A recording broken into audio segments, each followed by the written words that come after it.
Mr. Duterte was arrested in compliance with our commitments to Interpol. Hours before his arrival, Interpol Manila received an official copy of the ICC warrant.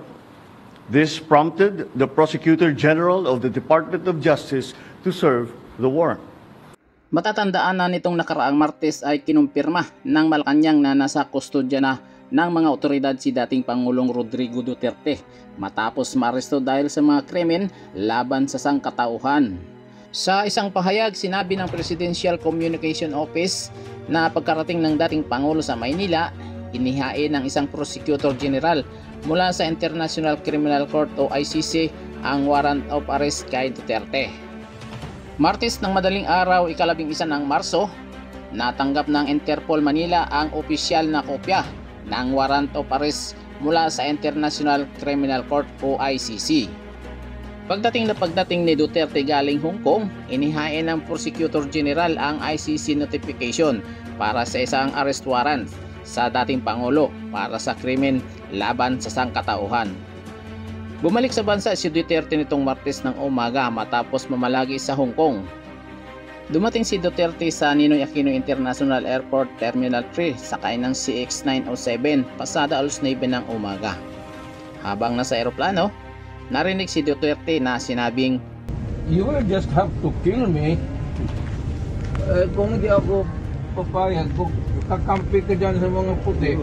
Nakita si Duterte na kasama ang matagal na niyang partner na si Hanilet Abansenia at kanilang anak na si Veronica Kitty Duterte. Sinamahan din siya ni dating Executive Secretary Salvador Medialdia. Mahigpit ang seguridad sa NAIA Terminal 3 habang inaantabayanan ang pagdating ni Duterte. Naroon sina PNP Chief Police General Romel Marbel at Criminal Investigation and Detection Group Chief Major General Nicolas Torre III. Naroon din ang isang representative mula sa Interpol. Dati nang sinabi ni Duterte na handa niyang harapin ang umano'y warrant of arrest at inidiing haharapin niya ito bilang isang abogado at hindi tatakas sa ibang bansa. Pinabulaanan din niya ang mga usapin na nagtungo siya sa Hong Kong para iwasan umano ang arrest warrant. Dumalo si Duterte sa isang pagtitipon sa mga OFW kasama ang anak niyang si VP Sara Duterte. Iimbestigahan si Duterte at ilan pang matataas na opisyal ng kanyang administrasyon para sa mga krimen laban sa sangkatauhan dahil sa umano'y madugong gera kontra droga ng kapulisan. Base sa datos ng pulisya, umabot ng 6,000 ang mga namatay. Ngunit iginiit ng human rights groups na umabot pa ang mga ito sa 30,000 kasama ang pagpatay sa mga vigilante. Ilang oras matapos siyang arestuhin sa bisa ng arrest warrant, lumipad na mula sa Villamor Air Base sa Pasay City ang eroplanong pinagsakyan kay dating Pangulong Rodrigo Duterte para dalhin sa The Hague, Netherlands at paharapin sa International Criminal Court o ICC. Sakay si Duterte ng eroplanong RPC 5219 na umalis ng Villamor Air Base dakong alas 11 ng gabi.